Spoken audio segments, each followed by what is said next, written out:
Good evening students. तो अपना Hindi medium के लिए नेक्स्ट वीडियो है और उसका पहला टॉपिक है पीपीएम।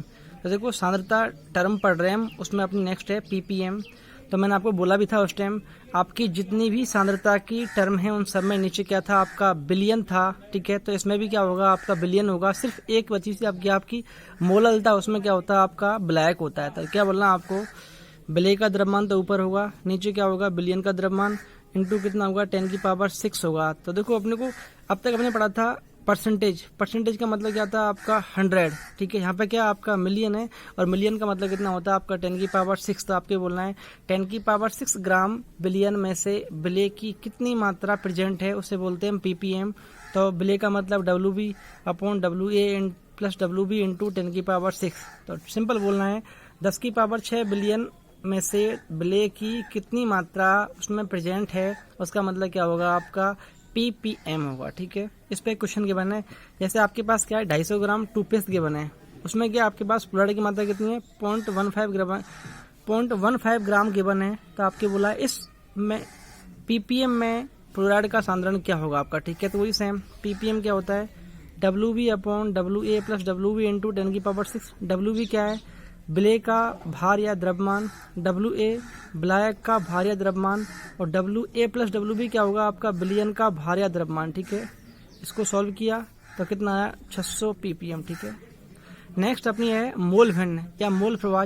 तो पहली बात तो इसमें पहला पॉइंट आपको ध्यान रखना है, यह सांद्रता टर्म इकाई रहित होती है। इसका मतलब इसमें कोई आपकी इकाई नहीं होगी। क्यों, यह आपका सिंपल क्या होता है, एक रेशियो होता है, अनुपात होता है। जैसे अपने पास इसका सिंबल होता है x, ए के मोल निकालने हैं, मोल फ्रैक्शन निकालना है आपको। मोल प्रभाव कैसे निकालेंगे, खुद के मोल अपॉन टोटल मोल, ऐसे XB तो खुद के मोल NB अपॉन टोटल मोल। किसी भी बिलियन में कितने भी आपके यौगिक प्रेजेंट हों, उन्हीं सभी यौगिकों के मोल फ्रैक्शन का सम कितना होगा, आपका 1 होगा। तो XA प्लस XB कितना हुआ, आपका 1। ठीक है, लिखे हुए हैं Na क्या है, A के बिले A के मोल, NB बिले B के मोल। ठीक है, उसके बाद XA A के मोल भिन्न, ऐसे ही XB B के क्या होगा, आपका मोल भिन्न होगा। ठीक है, ये अपने को ध्यान रखना है। जैसे अपने पास क्वेश्चन गिवन है, आपके पास 36 ग्राम पानी गिवन है, 46 ग्राम आपका इथाइल एल्कोहल गिवन है, 32 ग्राम आपके पास क्या है, मैथिल एल्कोहल गिवन है। तो इसमें ये बोला है इस पूरे मिश्रण में से हर किसी यौगिक का आप मोल भिन्न ज्ञात करो। तो पहले तो अपने को मोल निकालना है हर किसी के। पानी के मोल निकाले W अपॉन M से, W कितना है 36 और इसका अनुभार कितना होता है 18, मोल कितने आए 2। ऐसे ही एथिल एल्कोहल के 40 अपॉन 40 1, मैथिल एल्कोहल के 1। अब निकालना क्या अपने को, मोल प्रभाज या मोल भिन्न। कैसे निकालते हैं, जैसे पानी का निकालना है मोल प्रभाज, तो खुद के मोल तो हमको ऊपर रखने हैं, तो NH2O अपॉन टोटल मोल नीचे रखने हैं। टोटल मोल कितने होंगे, देखो आप 2, एक 3 और एक 4, नीचे आएगा आपका 4। खुद के मोल ऊपर रखने होते हैं। पानी के मोल कितने हैं 2, तो 2/4 0.5। ऐसे ही एथिल एल्कोहल के मोल कितने हैं 1, टोटल मोल कितने हैं 4, कितना आया 0.25। ऐसे ही मैथिल एल्कोहल के 1/4 0.25। फिर मैंने आपको बोला भी था, उस बिलियन में जितने भी आपके यौगिक प्रेजेंट हैं उन सब के मोल फ्रैक्शन का सम कितना होगा, आपका 1 होगा। तो पानी plus ethyl alcohol plus methyl alcohol, इन तीनों की मोल भिन्न का सम कितना होगा, आपका 1 होगा। ये आपको ध्यान रखना है। ठीक है, अब नेक्स्ट अपना क्वेश्चन है, ये क्वेश्चन बड़ा इंपॉर्टेंट है। ठीक है, आपको ये बोला है एथिलीन ग्लाइकोल, फॉर्मूला क्या होता है इसका, CH2OH, ये होता है आपका CH2OH, इसे लिखूंगे हम C2H6O2। इसका अपने को मोल भिन्न निकालना है यदि आपके पास 20% W/W एथिलीन ग्लाइकोल बिलियन में प्रेजेंट है। तो देखो 20% W/W का मतलब मैंने क्या बोला, ऊपर वाला क्या होगा, आपका बिले होगा, नीचे वाला क्या होगा, आपका बिलियन होगा। तो एथिलीन ग्लाइकोल का, यहाँ पे एथिलीन ग्लाइकोल के बने, इसका भार कितना है, ऊपर कितना है 20, नीचे क्या होगा 100 होगा, लेकिन किसका होगा, आपका बिलियन का होगा। तो बचा क्या, आपका बिलायक, तो बिलायक क्या होगा 100 माइनस 20। तो बिलायक क्या होता है, पानी, कुछ नहीं है तो हम पानी मानते हैं। क्यों, पानी क्या होता है, यूनिवर्सल सॉल्वेंट होता है आपका। तो 80 ग्राम आ गया। किसके, एथिलीन ग्लाइकोल के मोल निकालने हैं अपने को। तो W कितना है इसका 20, मॉलिक्यूलर मास कितना होता है 62, तो कितना है 0.322।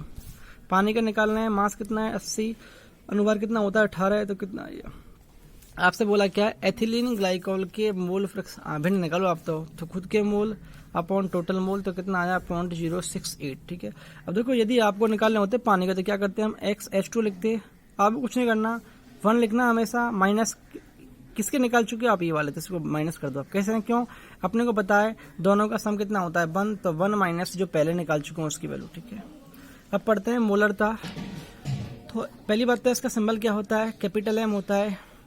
तो 1 लीटर आपके पास बिलियन गिवन होगा, उस बिलियन में आपका है ना ब्ले का कितना मोल उपस्थित है। तो आपको सिंपल ये बोलना है 1 लीटर बिलियन में ब्ले के मोलों की संख्या मोलरता कहलाती है। सिंबल क्या है, कैपिटल M, तो बराबर ब्ले के मोल अपॉन बिलियन का आयतन किस में होगा, आपका लीटर में होगा। ब्ले के मोल कैसे निकालते हैं, WB upon MB into B ml, ml लिखा है तो ऊपर क्या होगा आपका 1000 से गुना होगा। इनके सबकी वैल्यू रख दो एक बार आप। WB ब्ले का भार ग्राम में होगा, MB ब्ले का अनुभार, उसके बाद B बिलियन का आयतन। ठीक है, जैसे अपने पास से क्वेश्चन के बने, आपसे आपको करना क्या है, 250 ml का एक सेमी मोलर बिलियन बनाना है। तो उसके लिए आपको है ना ऑक्जेलिक अम्ल के कितने ग्राम की आवश्यकता होगी। तो ऑक्जेलिक अम्ल का फॉर्मूला क्या होता है, H2C2O4.2H2O। इसका मॉलिक्यूलर मास अनुभार कितना होता है 126। यदि आपसे बोलते हैं मोलर सॉल्यूशन, तो आपकी मोलरता कितनी होती, M बराबर 1 होती। आपसे बोला क्या है सेमी मोलर, से सेमी का मतलब क्या होता है आपका 1/2, तो मोलरता कितनी है आपकी 1/2। फार्मूला क्या होता है WB upon MB into B, ml में है तो ऊपर क्या होगा आपका 1000, M की वैल्यू 1/2। WB आपको निकालना है, ब्ले का भार निकालना आपको, तो कितना ग्राम प्रेजेंट है, नीचे अनुभार 126 इंटू ये सॉल्व किया तो कितना आया आपका 15.75 ग्राम। ठीक है, अगला क्वेश्चन बड़ा इंपॉर्टेंट क्वेश्चन है, 2011 IIT जेईई में पूछा हुआ है, 2012 जेईई मेंस में पूछा हुआ है, डिक्टो क्वेश्चन है, आंसर भी इसका चेंज नहीं है, इसको करना है। मैं बोल देता हूँ क्वेश्चन में बोला क्या है, आपने क्या किया 120 ग्राम यूरिया को 1 kg जल या 1000 ग्राम जल में डिजोल्व किया, घोला उसको। तो जो बिलियन बना ना आपका, किससे, यूरिया और पानी से, उस बिलियन का घनत्व कितना आपका 1.15 ग्राम पर ml के बने। तो आपसे बोला है बिलियन की मोलरता क्या होगी, जबकि यूरिया का अनुभार कितना आपका 60 के बने, ये अपने को ध्यान रखना। ठीक है, ये क्वेश्चन करना है। ठीक है, इसका आंसर आपको थोड़ा हिंट दे रहा हूँ मैं, 2 से स्टार्ट होगा। ठीक है, कमेंट करना है नहीं तो मेरे को। ठीक है, नेक्स्ट अपनी है मोललता। इसका सिंबल क्या होता है, स्मॉल m होता है। तो मैंने आपको बोला भी था जितनी भी आपकी सांद्रता की टर्म गिवन है उन सब में हर में क्या होता है आपका बिलियन होता है। सिर्फ एक ही सांद्रता की टर्म है जिसमें नीचे क्या होता है आपका ब्लैक होता है, और कौन सी आपकी मोललता होता है। तो ये होता है 1000 ग्राम ब्लैक में या 1 kg ब्लैक में ब्ले के कितने मोल प्रेजेंट हैं, उनकी संख्या क्या होती है, आपकी मोललता होती है। तो स्मॉल m बराबर NB अपॉन WA, ये क्या होगा, ब्लैक का अनुभार होगा, लेकिन किस में होगा आपका kg में होगा। NB चेंज की WB upon MB into WA, ग्राम में लिखा तो ऊपर क्या हुआ आपका 1000। WB क्या होगा, ब्ले का भार, MB क्या होगा, ब्ले का अनुभार, WA क्या होगा, ब्लैक का भार, किसमें, ग्राम में लोगे तो ऊपर क्या होगा आपका 1000 से गुना करना पड़ेगा आपको। ठीक है, अब इसमें देखो जितनी भी आपकी ये सांद्रता की पद है ना, इनको आपको है ना 2 कैटेगरी में डिवाइड किया हुआ है। एक तो वो जो तापमान पर निर्भर करती हैं, इनका मैं दूसरा नाम बता रहा हूँ, आयतन से संबंधित हैं। एक वो टर्म जो आपकी तापमान से स्वतंत्र होती हैं, इनका भी होता है आयतन से स्वतंत्र। ठीक है, तो जिनमें आपका वॉल्यूम होगा, आयतन गिवन होगा, वो तो सब आएंगी आपकी इसमें। ठीक है, और इनकी वैल्यू ध्यान रखना है, टेम्परेचर को इंक्रीज करने पर कम हो जाती है। ठीक है, क्यों, हर में क्या गिवन होता है आपका आयतन गिवन होता है, और अपने को पता है PU बराबर क्या होता है nRT। ठीक है, तो वॉल्यूम मतलब आयतन आपका तापमान पर प्रोपोर्शनल में है, तो आयतन या तापमान की वैल्यू को बढ़ाने पर इनकी वैल्यू क्या होगी आपकी कम हो जाएगी, ये अपने को ध्यान रखना है। तो जितनी भी मोलरता है, नॉर्मलता है, परसेंटेज WY है, BY के बने, सांद्रता के बने, मोल हैं, ये सब किसमें, इसमें के बने। इसमें कौन कौन से होंगे, मोलरता नहीं है, मोललता है यहाँ पे। ठीक है, मोललता के बने यहाँ पे। ठीक है, उसके बाद परसेंटेज WY है, मोल भिन्न है, ये PPM होगा। ध्यान रखना है मोलरता नहीं है, मोललता है स्मॉल m। ठीक है, जबकि यहाँ पर क्या आपका मोलरता है कैपिटल M। ठीक है, अब अगला अपना है ब्लेता। तो ब्लेता को तो हम पहले भी डिफाइन कर चुके हैं, मैंने बोला भी था आपको, एक पर्टिकुलर टेम्परेचर पर, ठीक है, 100 ग्राम सॉल्वेंट में, ठीक है, कितना मैक्सिमम अमाउंट आप ब्ले का घोल सकते हो, उसे बोलते हैं ब्लेता। तो ब्लेता आपकी ब्ले और ब्लैक दोनों पर निर्भर करती है। ठीक है, तो अपने को इस चैप्टर में 2 टाइप की ब्लेता पढ़नी है, एक तो ठोस की द्रव्य ब्लेता और एक पढ़नी है अपने को गैस की द्रव्य ब्लेता। तो अपना पहली हेडिंग है ठोस की द्रव्यमय विलेयता, ठीक है। तो इसकी पहली आपकी हेडिंग है विलेय एवं विलय की प्रकृति पर निर्भरता, ठीक है। तो अपने को इसमें ध्यान रखना है, हर कोई, पहली बात तो विलेय आपका विलायक में घुलनशील नहीं होता है, ठीक है। जैसे अपने पास NaCl, KCl और ग्लूकोज गिवन है, ये क्या है आपके पोलर ध्रुवीय विलायक हैं। अब ये क्या होते हैं, जिनमें आपका प्लस माइनस होता है ना, जिनमें आपकी पोलैरिटी जनरेट होती है, उन्हें बोलते हैं हम ध्रुवीय विलेय। तो NaCl, KCl, ग्लूकोज ये सब क्या है, पानी में तो घुल जाते हैं, लेकिन आपके बेंजीन में नहीं घुलते हैं। क्यों? बेंजीन क्या होता है आपका अध्रुवीय विलायक होता है। इसी प्रकार नेफ्थलीन क्या है आपका अध्रुवीय विलायक है, तो ये किसमें होगा आपका, पानी में घुलनशील नहीं होगा। तो आप एक चीज यहाँ से याद रख सकते हो, ध्रुवीय विलेय ध्रुवीय विलायक में घुले होगा, घुलनशील होगा, जबकि अध्रुवीय विलेय अध्रुवीय विलायक में घुलनशील होगा, ठीक है। तो अपने को सिंपल यहाँ पर एक लाइन बोलनी है, ध्रुवीय विलेय जैसे NaCl, KCl ये सब क्या होंगे, ध्रुवीय विलायक, पानी में घुलनशील होंगे, जबकि अध्रुवीय विलेय कौन सा होगा आपका, नेफ्थलीन है, ये क्या होगा आपका अध्रुवीय विलायक, बेंजीन में घुलनशील होगा। मतलब सेम डिजोल्व सेम या सेम लाइक डिजोल्व सेम, ऐसे बोल सकते हैं आप, समान समान को बोलता है, ठीक है। विलेय है ध्रुवीय है तो विलायक भी ध्रुवीय होगा, विलेय अध्रुवीय है तो विलायक भी क्या होगा आपका अध्रुवीय होगा, ठीक है। ठोस की द्रव्यमय विलेयता किन किन फैक्टर पर डिपेंड करती है, तो पहला क्या था आपका विलेय तथा विलायक की प्रकृति, और दूसरा अपने पास क्या है तापमान। तो देखो इसमें अपने को समझना है, जैसे अपने पास एक अघुलनशील विलेय और विलायक है, इन दोनों का आपने क्या किया, मिक्स किया सॉल्यूशन विलयन बनाने के लिए।